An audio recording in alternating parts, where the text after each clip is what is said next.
Jadi jemaah melakukan Allah, ini yang pertama kata Rasulullah, jadilah musafir. Musafir enggak ada rencana tinggal di dunia. Musafir rencananya tinggal di akhirat. Tujuan akhirnya adalah akhirat.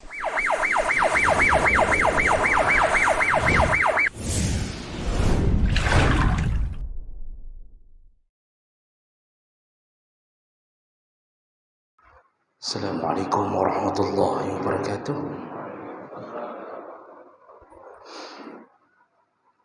Innal hamdalillah nasta'inuhu wa nastaghfiruh wa na'udzu bihi min shururi anfusina wa min sayyiati a'malina.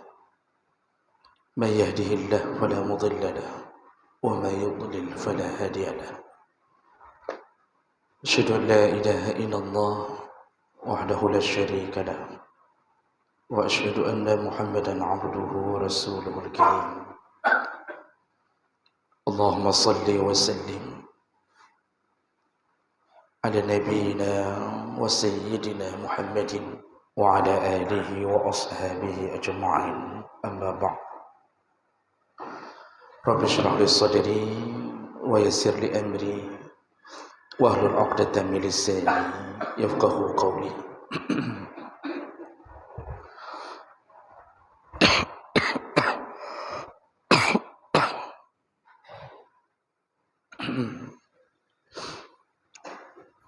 Segala puji bagi Allah, kemudian salawat dan salam kepada Rasulullah, pada keluarga dan seluruh sahabat-sahabatnya.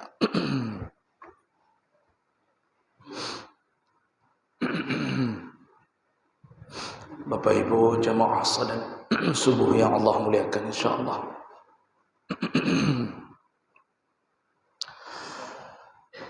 Kita sudah selesai membahas tentang perkara-perkara yang menyebabkan kebinasaan, binasa dunia, binasa akhirat. Dan yang terakhir kita bahas yaitu tentang menunda taubat. Binasalah orang-orang yang menunda-nunda taubat. Dia akan binasa di dunia, juga binasa di akhirat. Baik, kita pindah ke dalam bab yang baru. Mulai dari subuh hari ini kita akan masuk ke dalam bab waqafat qabla al-fawat, yaitu tentang renungan-renungan sebelum terlambat. Jadi ini judul besarnya adalah renungan-renungan sebelum terlambat. Bab ini berisi tentang nasihat-nasihat dari Nabi sallallahu alaihi wasallam sebelum terjadinya kematian. Artinya sebelum terlambat, maksudnya sebelum dijemput oleh malaikat maut, kita diingatkan dengan beberapa perkara. Dan ini ada beberapa judul melalui hadis-hadis Nabi dan ayat-ayat Allah Subhanahu wa taala. Subuh hari ini kita masuk ke judul yang pertama, yaitu kun ghariban aw abira sabilin. Jadilah engkau orang yang asing atau orang yang menyeberang jalan, atau jadilah musafir. Dan bahasa ini diambil dari bahasa Nabi sallallahu alaihi wasallam. Maksudnya secara umum, di dunia jadilah orang yang terasing atau jadilah seorang musafir. An Ibni Umar radhiyallahu anhu qala, dari Ibnu Umar radhiyallahu anhu berkata, akhaza Rasulullah sallallahu alaihi wasallam bi ba'di jasadi. Kata Ibnu Umar, pada suatu hari Rasulullah sallallahu alaihi wasallam memeluk sebahagian tubuhku atau menyentuhku. Faqal, lalu Rasulullah berkata, kun fid dunya, wahai Ibnu Umar, jadilah engkau di dunia atau berlakulah engkau di dunia ka'annaka gharibun, seakan-akan engkau orang yang asing, au abiru sabilin, atau orang yang sedang melakukan perjalanan. Wa'udda nafsaka fi ahli al-qubur, perbanyaklah dirimu mengingat-ingat bahawa dirimu akan mengunjungi alam kubur. Hadis riwayat Tirmizi dengan derajat yang sahih. Bapak Ibu yang Allah muliakan, Nabi kalau ingin menasihati sesuatu, itu sering sekali memakai kalimat-kalimat yang disebut dengan istilah jawami' al-kalim, yaitu kalimatnya singkat tapi kalau diurai penuh dengan makna. Ini bahasa-bahasa Nabi adalah bahasa-bahasa Allah. Al-Quran, bahasa Allah, itu kadang-kadang satu kalimat membutuhkan berlembar-lembar untuk memahami ketika ditadabburkan. Maka bahasa Nabi adalah bahasa Allah. Wa ma yantiqu 'anil hawa in huwa illa wahyu yuha. Nabi kalau bicara, maka dia tidak berbicara dengan nafsunya, tapi disesuaikan dengan apa yang diinginkan oleh Allah. Ada wahyu yang dimasukkan ke dalam Al-Quran, ada wahyu Nabi yang mengucapkannya, tapi redaksinya benar-benar datang dari Allah, tidak dirubah oleh Nabi, tapi tidak masuk dalam Al-Quran.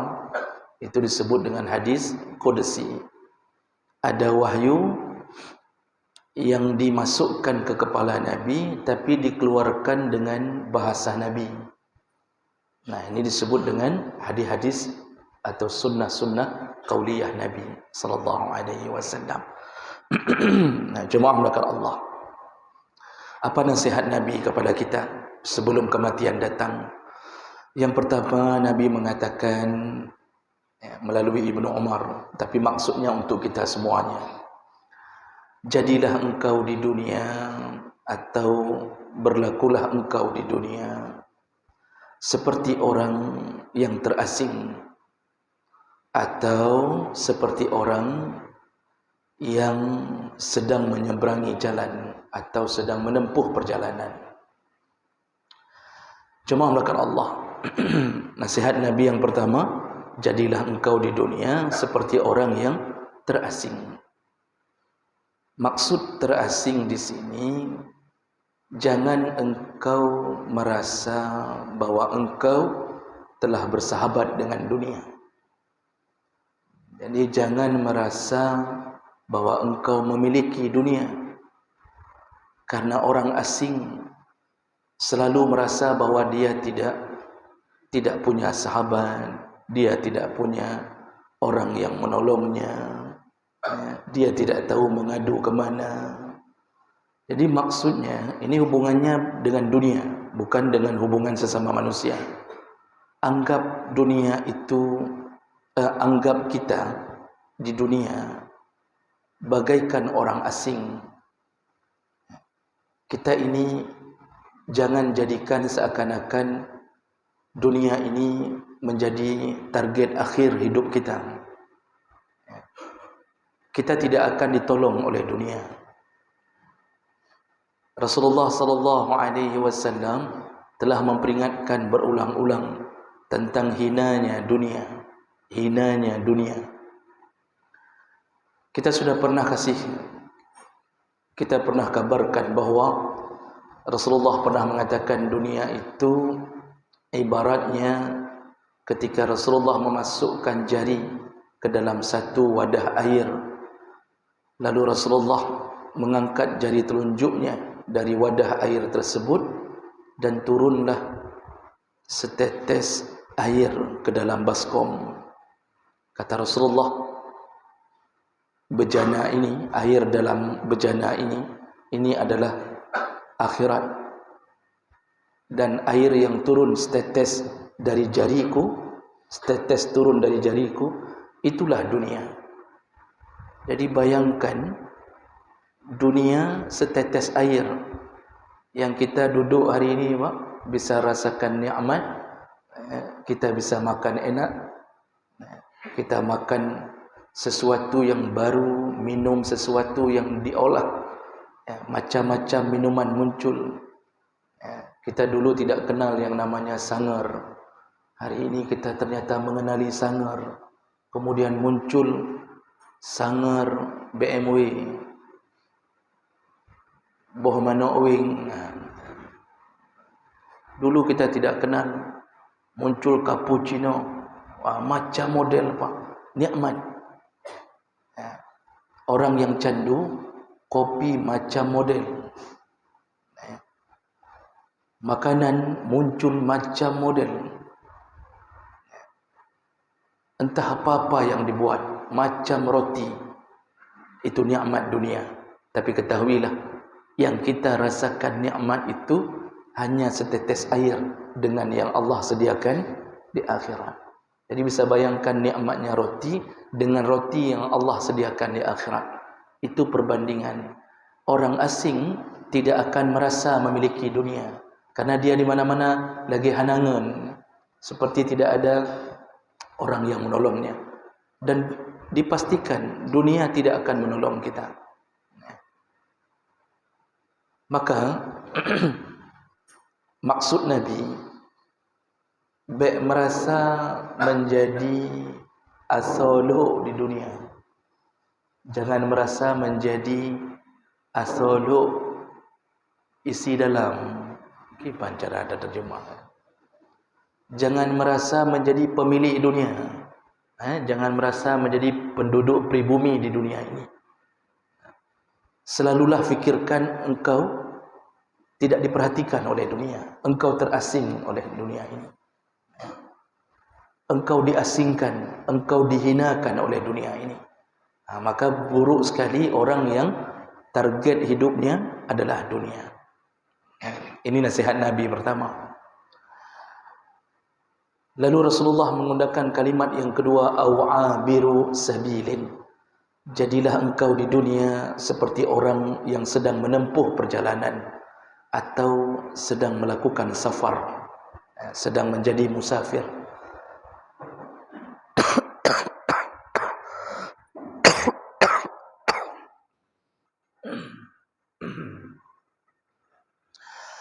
Bapak Ibu yang Allah muliakan, apa maksud Nabi menjadi musafir di dunia? Seorang musafir kalau melakukan perjalanan itu ada beberapa perkara yang dijadikan kiasan oleh Nabi terhadap tinggalnya kita di dunia. Yang pertama, musafir itu kalau pergi selalu ada tujuan. Musafir itu kalau pergi selalu ada tujuan. Honakja Medan, honakja Banda Aceh. Dia ada tujuan. Kata Rasulullah, jadilah musafir di dunia. Apa tujuanmu? Engkau mau ke mana? Kalau hanya hidup di dunia tidak tahu mau ke mana, kita termasuk orang yang terjebak di dunia. Yang bisa memberitahu tujuan itu adalah agama. Kita ini tahu kita tinggal di dunia karena agama. Kalau orang tidak ada agama, dia tidak tahu dia sekarang berada di mana. Dan dia tidak tahu tujuan hidupnya untuk apa. Agama yang kasih tahu kita. Seandainya tidak ada agama, kita fikir dunia ini menjadi tujuan akhir. Makanya orang-orang ateis itu hanya berfikir hidup senang-senang, mati, kubur, selesai. tidak percaya Tuhan, tidak percaya adanya surga, tidak percaya adanya neraka. Mereka tidak percaya. Tapi orang-orang yang beragama itu percaya bahwa tujuan akhirnya bukan dunia, ada sesuatu yang dia kejar. Semua agama langit itu ada 3 apa? Yaitu Yahudi, Nasrani, dan Islam. Yahudi dan Nasrani ini telah dibatalkan syariatnya oleh Allah dengan datangnya Islam. Dulu Yahudi, orang-orang beragama Yahudi itu dikasih tahu oleh Allah melalui Nabi Musa, dikasih tahu bahwa tujuan akhir adalah akhirat. Makanya cerita-cerita tentang bagaimana salehnya setengah Bani Israel itu banyak. Cerita-cerita tentang karamahnya orang-orang yang saleh dari Bani Israel banyak.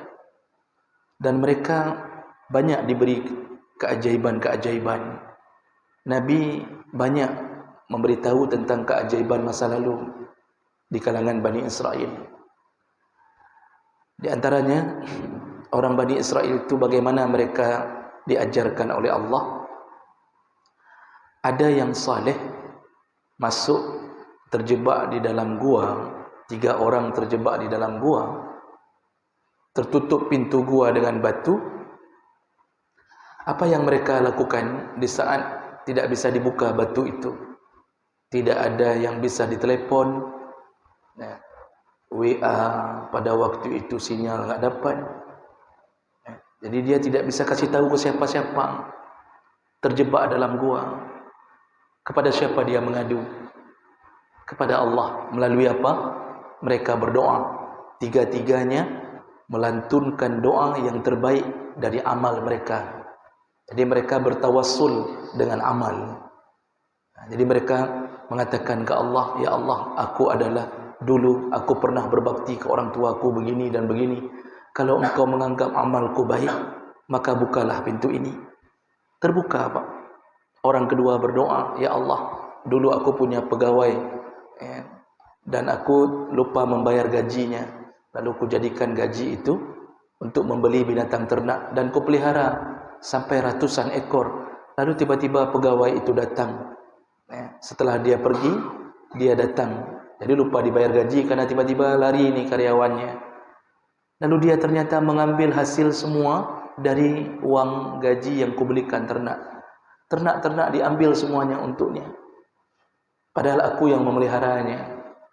Kalau itu baik, bukakanlah pintu. Terbuka. Orang ketiga berdoa. Dia punya sepupu. Hampir berzina dengan sepupunya. Lalu tidak jadi. Dia berzina karena mengingat Allah. Kalau itu baik, ya Allah, bukalah pintu. Terbuka pintu. Itu menunjukkan apa? Orang Bani Israel dulu berhubungan dengan Allah dekat. Banyak sekali cerita itu. Ada orang yang mau bayar hutang. Begitu tiba tempo untuk bayar hutang, dia tidak bisa menyeberang laut untuk mengantarkan hutangnya. Lalu ditaruhnya uang dibungkus dengan plastik. Ada surat di dalam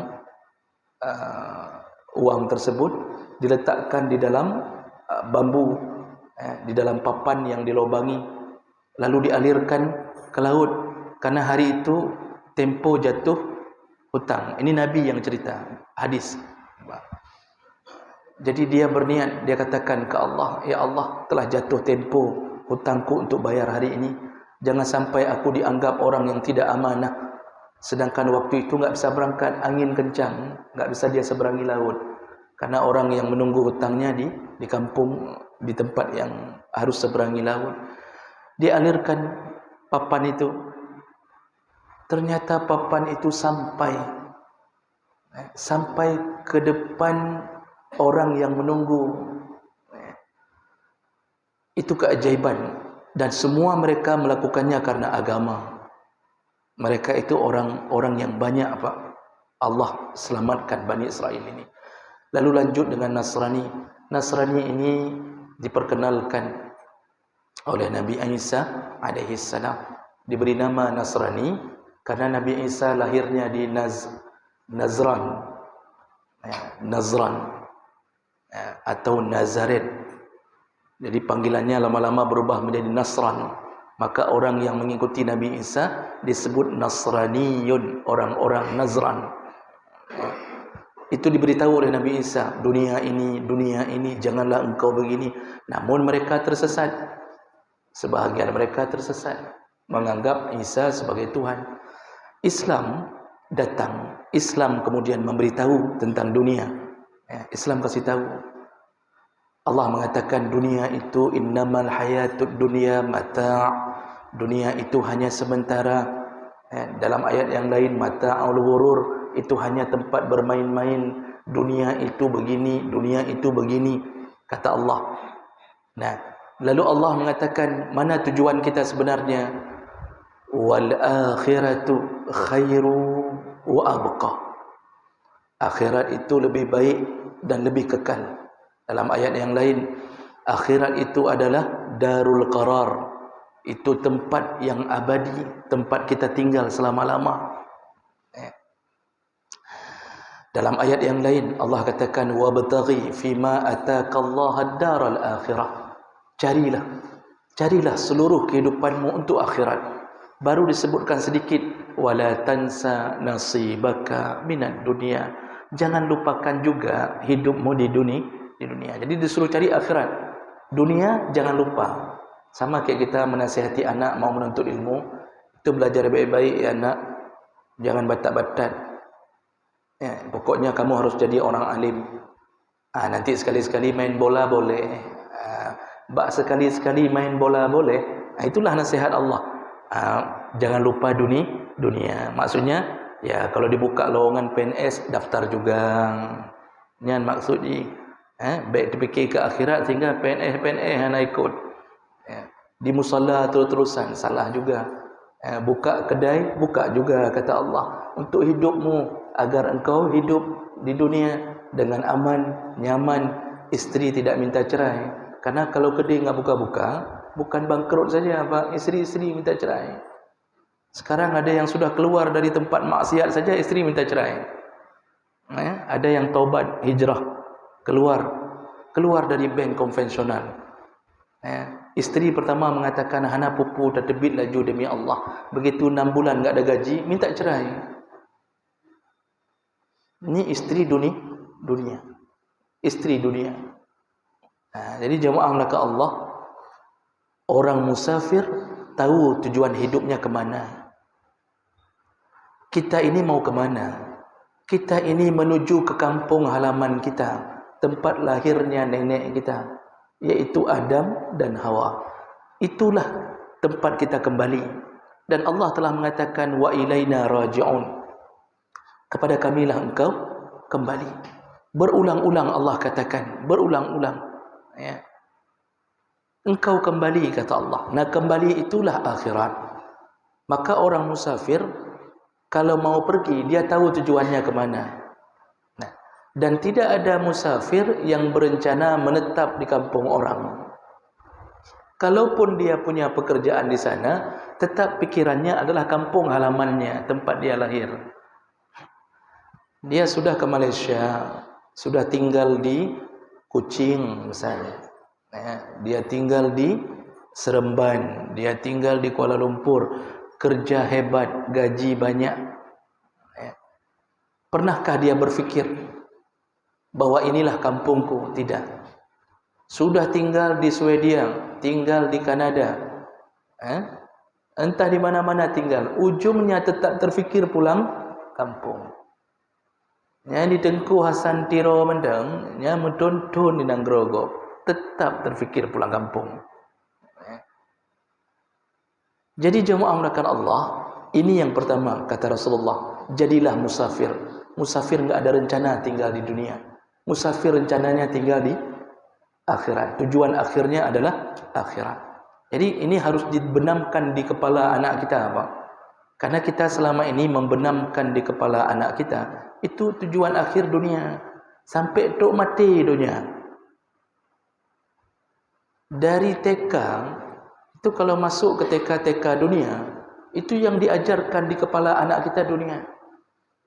Cita-cita diajarkan dunia. Nanti dipasang foto anak-anak itu Mau jadi apa? Semua jawab dunia. Mau jadi polisi, mau jadi tentara, mau jadi dokter, mau jadi pilot, mau jadi pramugari, mau jadi cleaning service, macam. Tapi hana tumbang lah mana teka pegah mau jadi cleaning service. Padahal itu amalan mulia. Itu amalan mulia. Yang menjawab mau masuk surga enggak ada. Nak cita-citanya apa? Mau jadi bidadari? Enggak ada. Tidak ada yang mau jadi bidadari, padahal bidadari penduduk surga. Jadi dibenamkan di kepala dunia. Nanti nyanyinya, nyanyi-nyanyi dunia. Balonku ada 5, nyanyi. Jadi kalau hari Minggu pergi naik kereta api bersama kondektur, di sana gunung, di sini gunung. Begitu ajarannya pendidikan kita. Masuk SD, pilihannya dunia. Masuk SMP, cita-citanya dunia. Masuk SMA, buat jurusan IPA dan IPS. Dunia. Nanti masuk kuliah, ambil jurusan dunia. Setelah selesai kuliah, dapat pekerjaan dunia. Padahal tadi Allah bilang, cukup sedikit engkau pikirkan dunia. Jangan jadi sumber hidupmu. Disuruh cari akhirat. Nah, ini nasihat Nabi yang pertama. Jadilah musafir yang punya tujuan hidup. Yang kedua, kata Rasulullah. Yang kedua, maksud Rasulullah adalah musafir itu, bang, itu kalau sudah pergi, berangkat, seperti yang kita sebutkan tadi, tidak ada musafir yang merencanakan tinggal di tempat dia melakukan perjalanan. Seperti orang yang melewati satu pohon lalu transit di bawah pohon, itu musafir. Musafir itu istirahat dulu di bawah pohon, misal. Tidak ada rencana untuk membuat rumah di bawah pohon itu, karena dia tahu dia akan berangkat lagi. Maka dunia ini hanya tempat transit. Jangan buat rumah di dunia. Itu maksud Nabi. Jadi bagaimana dengan rumah yang sudah kita buat? Bukan itu maksudnya. Kalau rumah yang sudah kita buat ini memang perlu.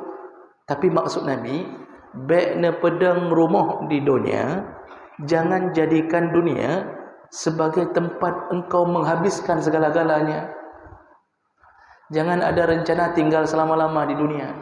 Karena orang kalau sudah rencana tinggal selama-lama di dunia, dia akan habiskan tenaganya, waktunya, hartanya untuk tinggal di dunia. Apa yang terjadi? Orang ini habis waktu untuk memperbaiki dunianya. Jadi dalam mulai perbaiki dunia, ada harta, dia perbaiki rumahnya. Itu rumah besar. Pokoknya besar. Istrinya pun besar, anaknya pun besar. Rumahnya, Pak, Masya Allah, tambah. Tidak cukup 2 tingkat, naikkan tingkat ketiga, lalu tingkat keempat, katanya untuk sarang burung walet. Lalu di belakang rumah disiapkan kebun binatang. Semua binatang yang lewat di depan rumahnya dimasukkan ke belakang. Lemogop, kamenggop, mana boleh ikut. Dia berfikirnya kibancara. Di belakang ada ayunan, di belakang ada kolam renang, di belakang ada taman. Habis harta, habis harta. Lalu di depan rumah, Masya Allah, dibuat macam-macam. Itu pintu pagar saja terbuat dari material bukan besi biasa. Dibuat dari besi paling mahal, Pak, atau dibuat mungkin dari tembaga, dicat emas. Pintu pagar pakai remote. Harga pintu pagar saja itu bisa 100 juta, pintu pagar saja. Itu orang yang mikirkan dunia. Kalau ada uang, dalam pikiran kawin. Betul, Nabi suruh menghidupi janda, tapi bukan disuruh kawini janda. Kalau kawin boleh juga, namun setelah membahagiakan yang pertama, tidak menzalimi. Artinya hidup dia hanya berfikir bagaimana kita sejahtera, seakan-akan dia tinggal selama-lama di dunia ini. Dia habis-habisan, habis-habisan. Ada uang lagi, berfikir untuk mencari rumah kedua, lalu membuat rumah untuk bisnis, properti terus begitu. Dia beli kenderaan, itu harga kenderaan saja 500 juta. Pajaknya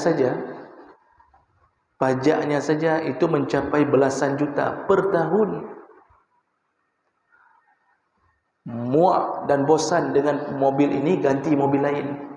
Itu beli HP iPhone nomor padumnya 21 juta. 21 juta HP, Pak. HP kita 210,000. Dia HP 21 juta, Masya Allah. Ilung kadang-kadang hai tamakai, Pak. Ini orang-orang yang menjadikan rumahnya di dunia.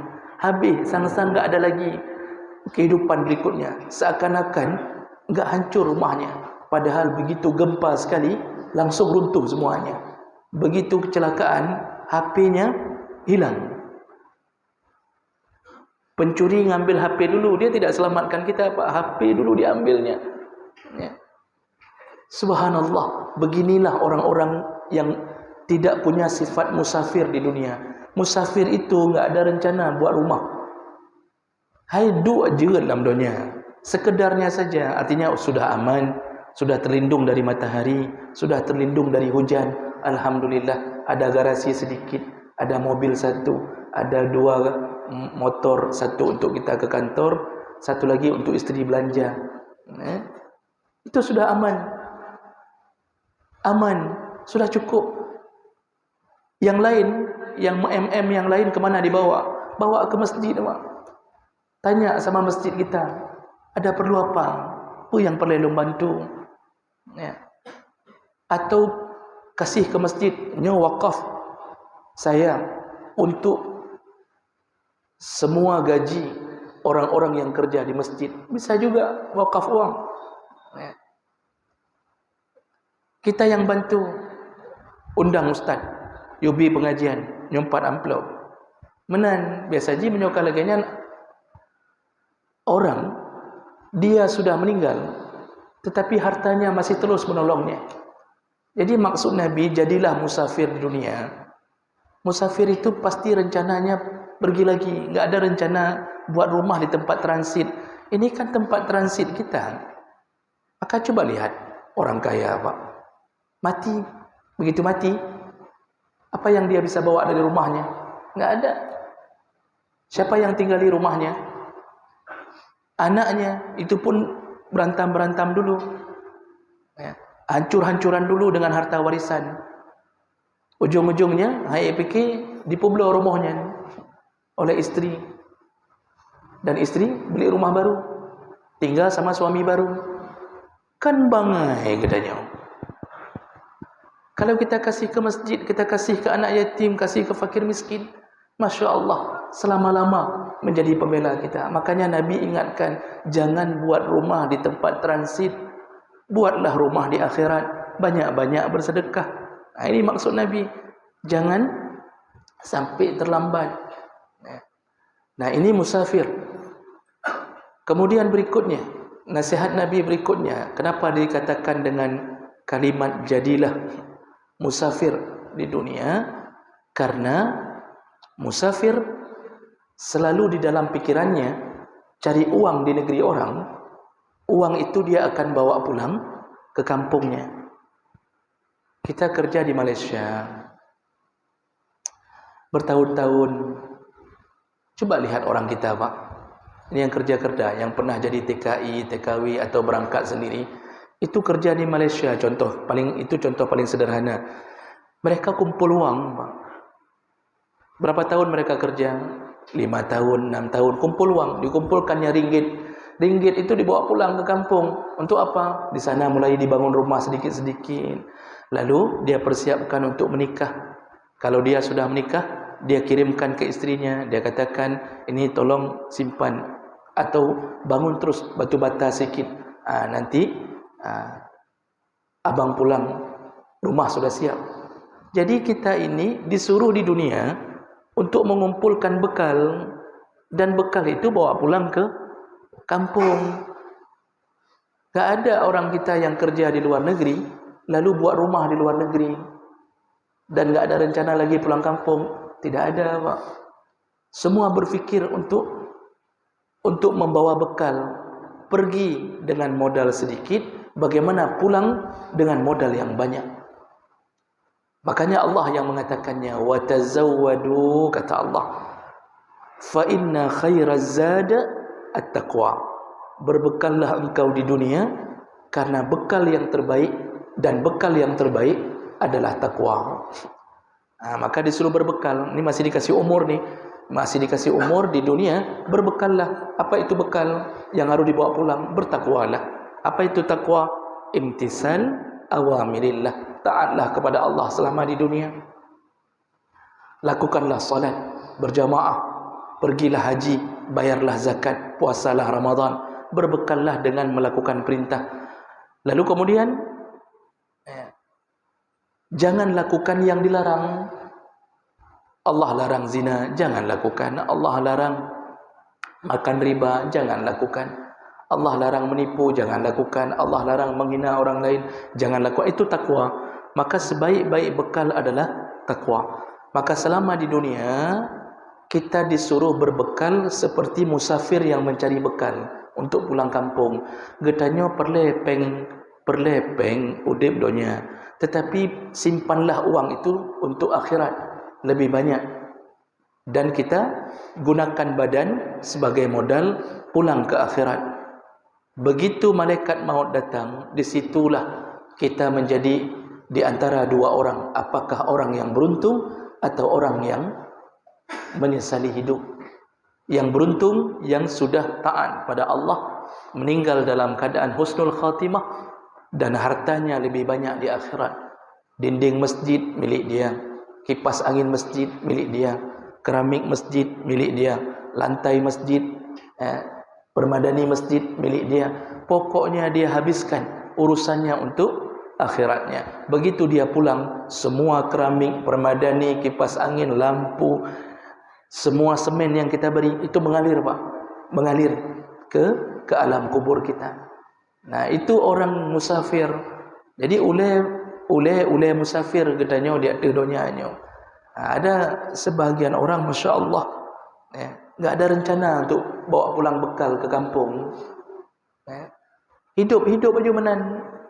Enggak ada salatnya, haram dia lakukan, enggak pernah sedekah, enggak pernah buat apa-apa. Pulang mau bawa pulang apa?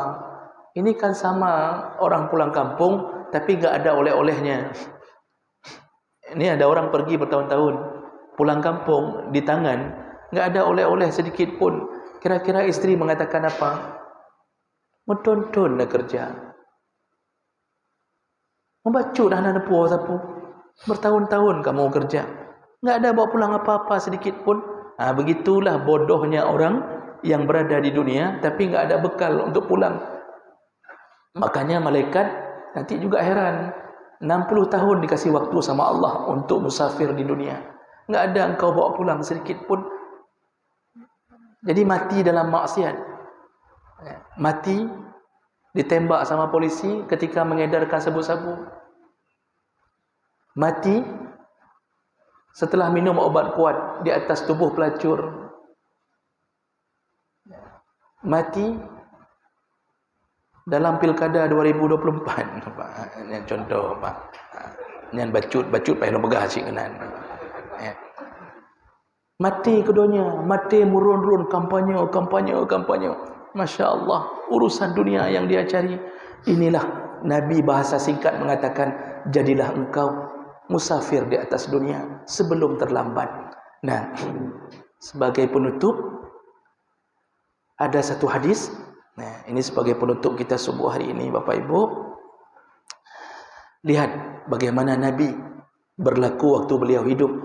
Ani bin Abbas radhiyallahu anhu qala anna Rasulullah sallallahu alaihi wasallam, Ibnu Umar bercerita, dakhala alaihi Umar, pada suatu hari Umar datang ke rumah Nabi sallallahu alaihi wasallam, wa huwa ala hasir. Ketika Umar datang, Nabi sedang berbaring di atas tikar.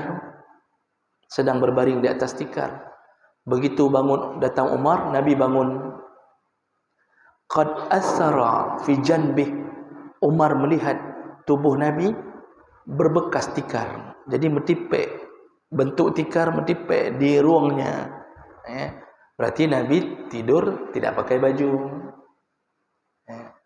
Karena kalau pakai baju tidak mungkin tertempel. Jadi Nabi kalau datang Umar, Abu Bakar, Nabi itu santai saja, enggak pun dia pakai baju. Ini sahabat-sahabatnya yang terbaik. Abu Bakar datang, dia enggak bangun pun sambil duduk-duduk, enggak pakai baju.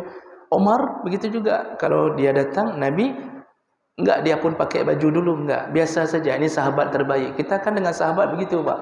Truk ngon sama-sama dulu dari SD di pesantren, duduk, datang ke rumah, kita enggak pakai baju, bicaranya pun ike, kake, misal begitu kan. Itu kalau kawan akrab. Tapi kalau dengan yang bukan akrab, bukan dengan yang orang yang sudah terbiasa akrab dengan kita, kan enggak berani. Kita bicaranya idrone, ilun tuan, lun tuan, drone, lun tuan drone, misal begitu mak.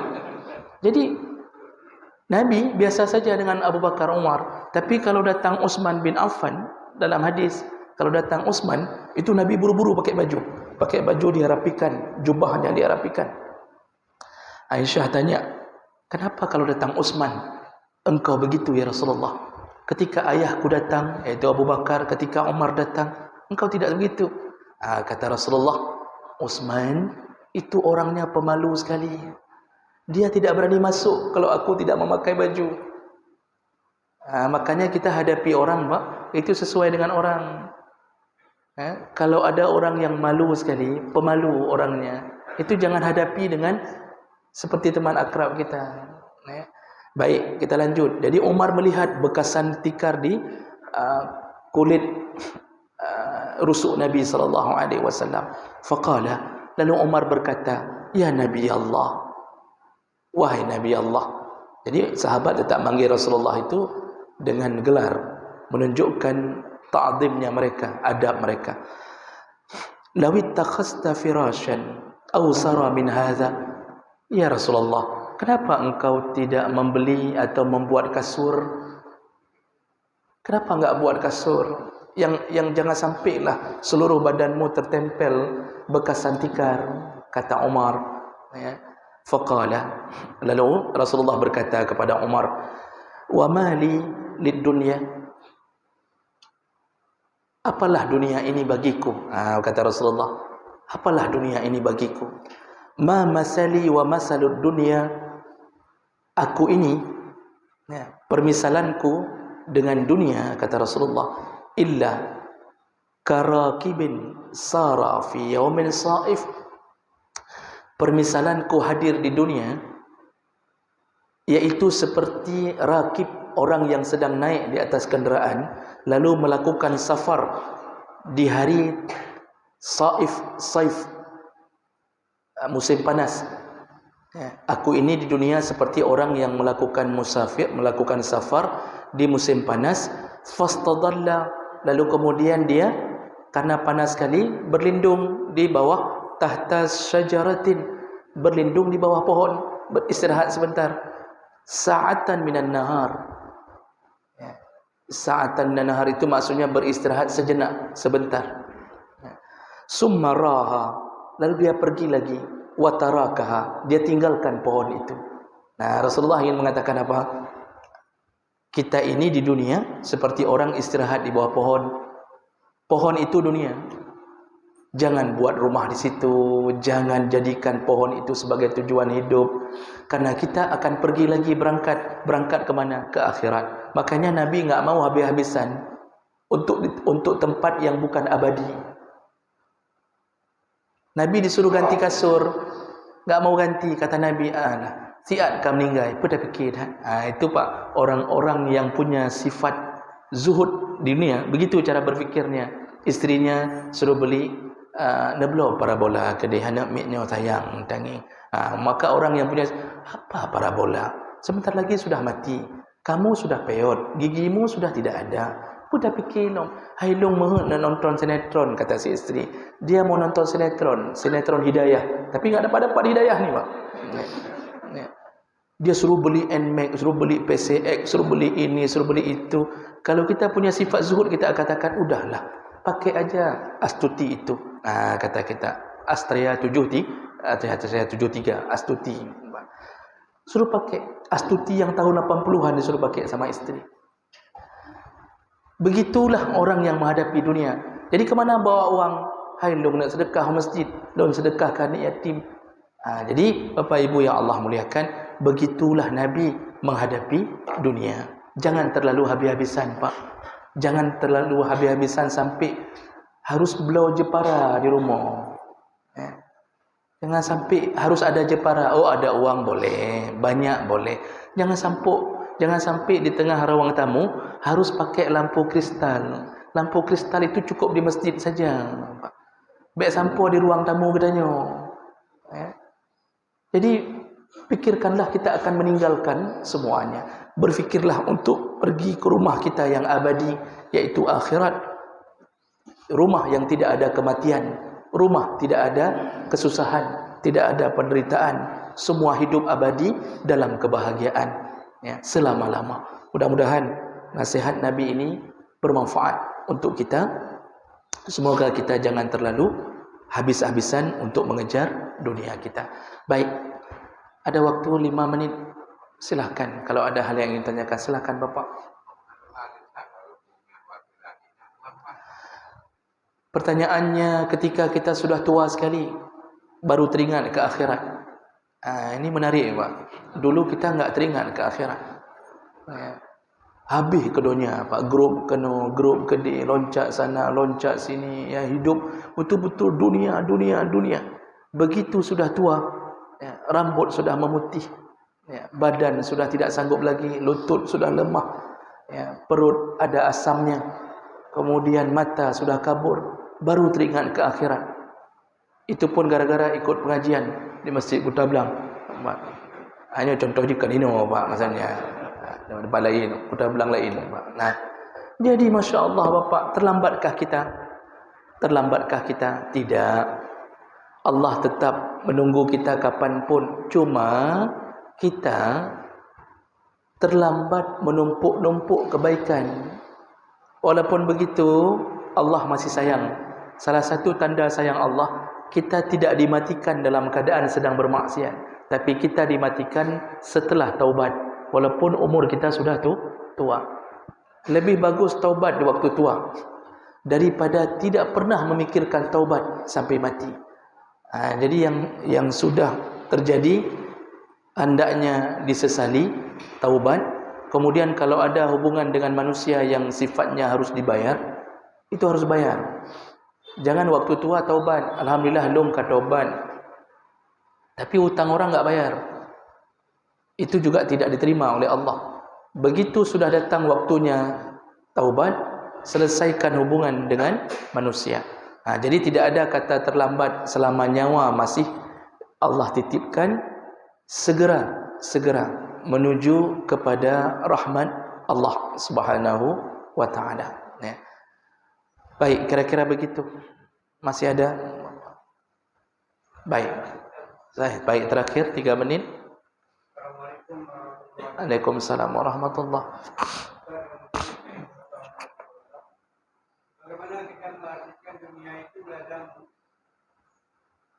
Bagaimana maksud mengatakan bahawa dunia adalah ladang? Ini hadis Nabi, ad-dunya mazra'atul akhirah. Dunia adalah ladang akhirat. Jadi maksud ladang tempat kita bercocok tanam, panennya di akhirat. Nabi kan tidak mengatakan dunia itu tempat engkau panen. Nabi mengatakan ladang.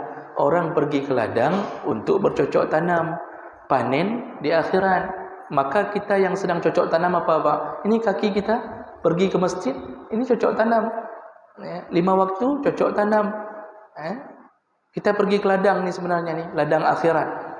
Uang kita buang untuk benih-benih di akhirat. Jadi kita buangnya ke agama. Jadi ini maksud dunia adalah ladang tempat kita bercocok tanam. Dan nanti Allah kumpulkan semua yang telah kita usahakan di akhirat. Wa innama tuwaffawna ujurakum yaumal qiyamah. Semua amalmu dikumpulkan Allah di hari kiamat dan dibuka celengannya di hari kiamat. Maksud hari kiamat, mulai dari alam kubur, itu kita sudah dibuka celengan kita, dibalas oleh Allah. Jadi 50 tahun hidup semuanya untuk dikumpulkan agar bahagia dari mulai alam barzakh kita. Itu maksud dunia sebagai ladang akhirat. Baik, demikian untuk subuh hari ini. InsyaAllah kita sambung di pertemuan yang akan datang. Semoga yang hadir Allah telah catatkan pahala, dan semoga Allah mengumpulkan kita kembali di dalam surganya. Amin ya rabbal alamin. Subhanakallahumma wa bihamdik, asyhadu an la ilaha illa anta, astaghfiruka wa atubu ilaik. Wassalamu alaikum warahmatullahi wabarakatuh.